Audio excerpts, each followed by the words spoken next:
क्यों दोस्तों, क्या आपको ये बात पता है बगुला जो होता है आपके खेतों में आने के बाद वो नुकसान करके जाती है या फायदा दे करके जाती है? इसके बारे में आज चर्चा करेंगे और बात करेंगे। जो बगुला होता है, जब आप खेती करते हैं, खेतों की जुताई कर रहे होते हैं या कोई फसल लगा रहे होते हैं या पानी खेतों में दे रहे होते हैं, उस समय बगुला आता है तो बगुला क्या काम करता है खेतों में, उससे नुकसान होता है या फायदा होता है, उसकी पूरी जानकारियाँ जो है आपको इस वीडियो में मिलेगी। तो इस वीडियो को पूरी ज़रूर वॉच करें, उससे आपको ये पता चल जाएगी कि अगले बार आपके खेतों में बगुला आएगा तो उसको क्या करना है और किस प्रकार से जो होता है कि ये बगुला अपना काम करता है, बगुला का काम क्या होता है, उसकी भी सारी जानकारियाँ जो है आपको इस वीडियो में मिलेगी।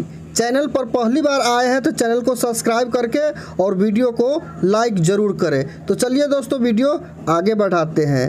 तो दोस्तों, सबसे पहले बात करते हैं कि बगुला कब आता है। तो जब आप खेत की जुताई कर रहे होते हैं और मिट्टी उलटने के काम जैसे कि कल्टीवेटर या रोटावेटर से हो रहा होता है, उस समय जो होता है कि बगुला जिस हिस्सा में जुताई हो रहा होता है उस हिस्सा में बगुला जो होता है कि बैठता है और वहाँ का जो भी कीट होता है वो बगुला खाने के काम करते हैं। छोटे से छोटे और बड़े से बड़े जो कीट होता है उसको अपने चोंच में दबा करके निगल जाते हैं। इससे ये होता है कि आपके खेतों का जो कीट होता है वो खत्म हो रहा होता है, उससे आपको अधिक से अधिक जो फायदा है वो आगे मिलने वाली है। कैसे मिलेगी वो भी आप देखेंगे। तो बगुला जो होता है कि तरह तरह के जो भिन्न भिन्न प्रकार के जो कीट होते हैं उसको ये खा लेते हैं। बगुला ही नहीं, हो सकता है उसमें मैना भी आता हो, सफ़ेद और काला कौवा जो होता है वो भी आता है। ये सारे जो पंछियाँ होती है वो सारे बैठ करके खेतों में और चुनाई करते हैं। जो कीट होते हैं उसका जो समूह होता है वो सारे समूहों को जो होता है कि ये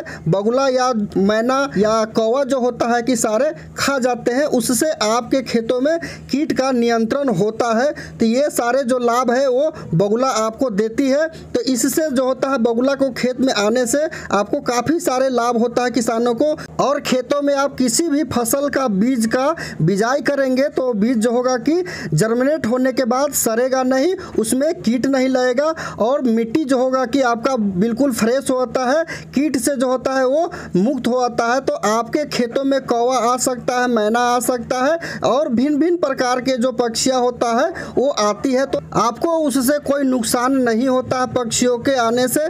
तो खेत में जितने पक्षी जुताई के समय या पानी दे रहे होते हैं उस समय आता है, या आप किसी भी समय जैसे कि निराई गुराई करते समय भी आ सकता है। तो उस समय जो होता है पक्षी आने के बाद जो होता है उसको हटाए नहीं, जो उसका काम होता है वो अपना कीट को खा करके वो भोजन अपना बना लेता है। यानी भोजन बनाने के बाद जो होता है वो खेतों से चला जाता है। तो इससे अधिक लाभ जो होता है किसानों को होता है, इससे नुकसान कोई नहीं होता है। अब बात करते हैं दोस्तों कि ये पक्षी सारे जो होते हैं वो नुकसान कब पहुंचाता है किसानों को।